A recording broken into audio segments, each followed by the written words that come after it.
Walter Becker, a founding member of Steely Dan, along with Donald Fagen, passed away 2 Sundays ago at the age of 67. That was September 3rd.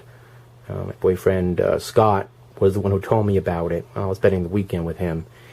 And it got me thinking a lot about the musical priorities that everybody who's interested in music itself actually has. And since I blog primarily on it, a little thinking about it over the past couple of weeks have given me an idea for a new segment for my vinyl videos. And it's reviews of albums that I've listened to on vinyl. The unique thing about the album I'm presenting today is that I've actually listened to it in the compact disc format. And that is this album, Steely Dan's Asia. Now this is an iconic album. This is from 1977.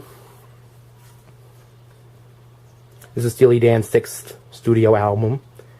And it's a gatefold record. And there's a lot of liner notes. It was written by the head of ABC Records at the time. There's Walter Becker and Donald Fagen right there. I'm sure any of you who've had this album are actually very familiar with those liner notes. I actually picked this up on vinyl the Wednesday after I found out about Walter Becker's passing, a week ago, and I'm going to give a price out. It was 97 cents, you know, and this is a pristine vinyl copy. But I'm not here to talk about the vinyl or the grading or anything.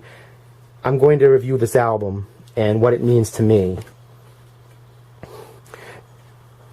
This album, musically, aside from Steely Dan, reduces down to 3 people.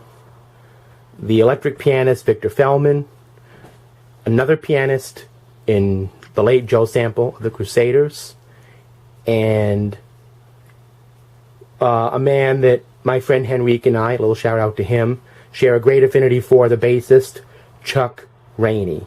They are the main people behind Steely Dan on this album. And another big person who's important to this album, at least in terms of the title track, and I would normally talk about this album from the first track to the last, is Steve Gadd on drums. Now, in terms of Asia, Asia is by far the jazziest song on this entire album. It's a medium tempo, and as with a lot of this record, this album is the master of the A, B, and C section. Each section of these songs has so many different melodic turns, and the bridges often have absolutely nothing to do rhythmically or musically with what happens in the verse or the chorus of the song in musical terms.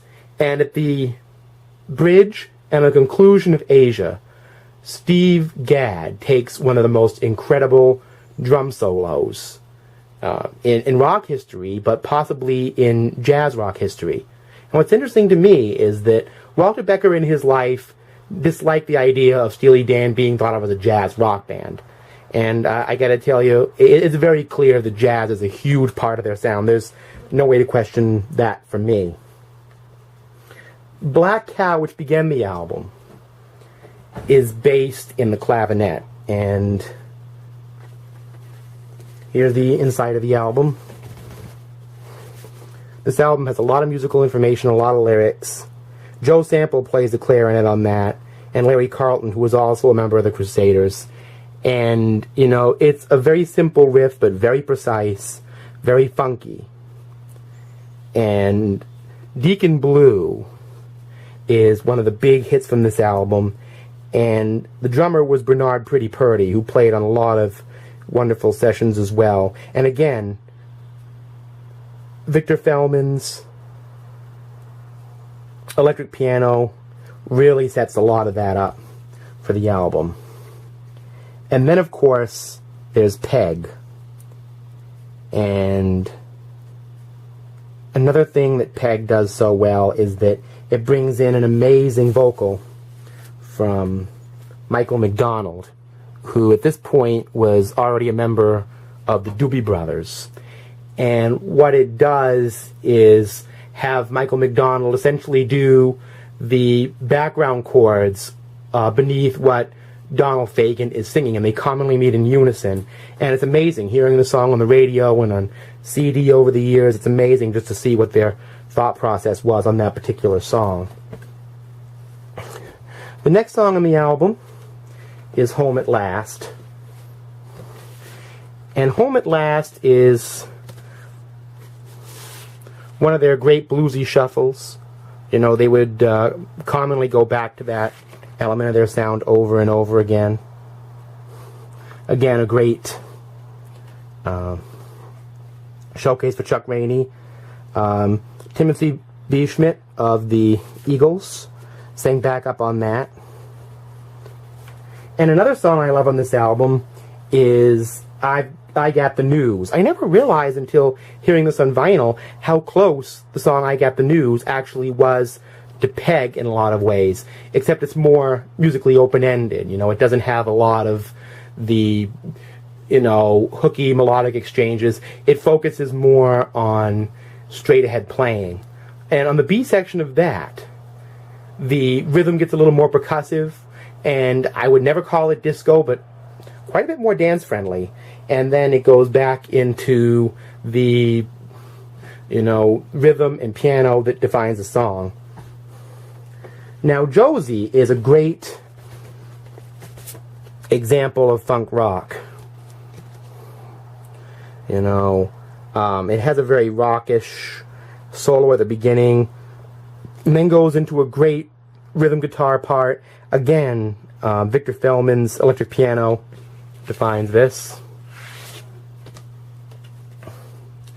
And in a short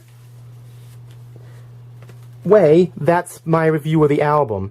And another word on Asia, its 40th anniversary is going to be coming up very shortly. I believe it's November.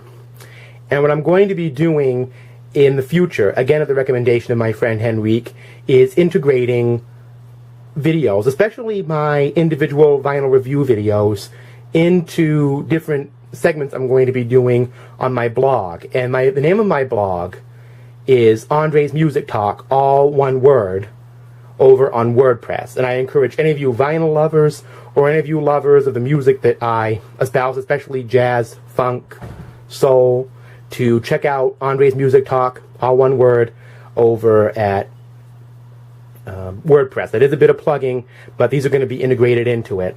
So I hope you enjoyed my condensed review of Asia, and I wanted to send out my best to Walter Becker's family, his children, wife, if they're hearing this, and a big shout out to Donald Fagen, you know, all the people who are still alive who were involved in making this album. Thank you for providing such musical standards of excellence, soul, jazziness, and funkiness.